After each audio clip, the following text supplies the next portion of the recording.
Hey guys, how's it going? In this video, we're going to be doing an unboxing, and I'm going to give my first impressions on the iPhone 17. This phone is available at the time of this video. I have the 512GB storage model here in the black color. Let's check it out. Inside the box, have our device on top here. Also have our USB Type-C to Type-C charging cable and the tiniest bit of paperwork with these iPhones. Let's get that out of the way. Let's check out the star of the show here, the iPhone 17.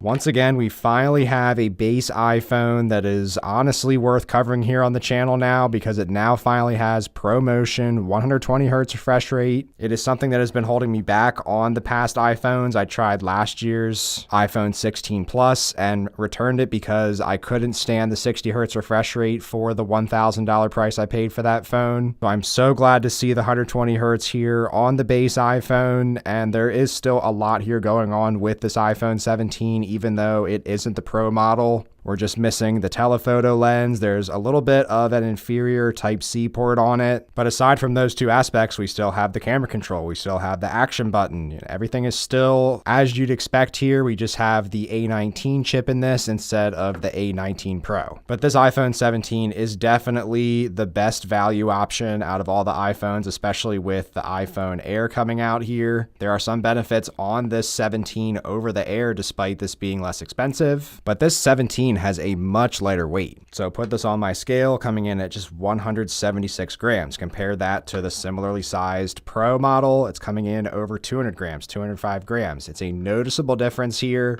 and it's not all that far off from the Air. The Air is at 163 grams. So even though we have this crazy new Air phone, just a 12 to 13 gram difference on these two phones. We have a very lightweight package over here. Great feel in the hand, rounded on all the edges of this. And I would say this is a very competitive option compared to something like the Galaxy S25 from this year. Both of these with a similar form factor of 6.3 inches. It is nice that Apple still is maintaining a relatively smaller phone in their lineup, considering the Air does have a larger nature to it with it being a larger screen, even though it is lighter and thinner, and the Pro model just being very chunky and heavy here at launch. There's definitely a lot to be excited for with this iPhone 17, even though it might not be the most flashy and exciting option here at launch. And now here's our first look at the 6.3-inch display on the iPhone 17. I'm loving that this is the same exact screen size as on the Pro. Finally, for the first time, we are not getting a compromised screen on this lower, cheaper iPhone 17 versus the Pro model. So we have what looks like similar looking displays and brightnesses here. So I love that that Pro aspect of all these iPhone Pros over the years is now on the base 17, because I know I've probably said it a bunch of times already, but a much lighter feel on this iPhone 17. Just thinking about all the capabilities this phone has in this lightweight of a package. Of course, getting in Face ID is just super quick and responsive every single time.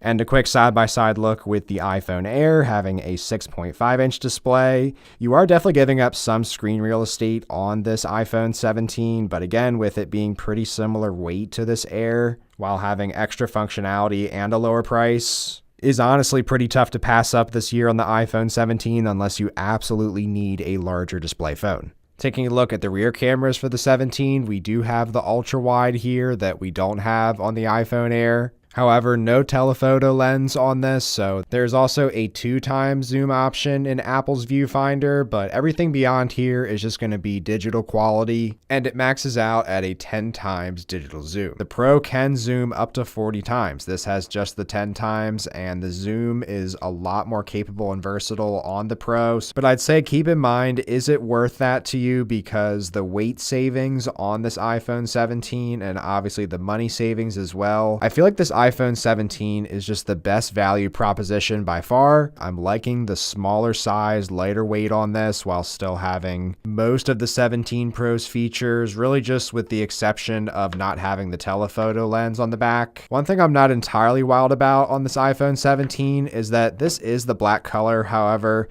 it is very apparent to me it's just gray. I wish they would just have called it gray instead of black. Now I'm kind of considering getting a different color possibly. To be honest, I thought this iPhone 17 was going to be the least interesting out of all the options, and yes, it is still just a conventional slab smartphone like anything else nowadays. But it is really nice to see the ProMotion 120Hz on this. A very good looking bright display. Excellent camera systems. I'm liking the video cameras enough. It's already jumped into my filming for my YouTube videos. Let me know your initial thoughts on the iPhone 17 in the comments below. Be sure to give a like on your way out. And thanks so much for watching. Take care.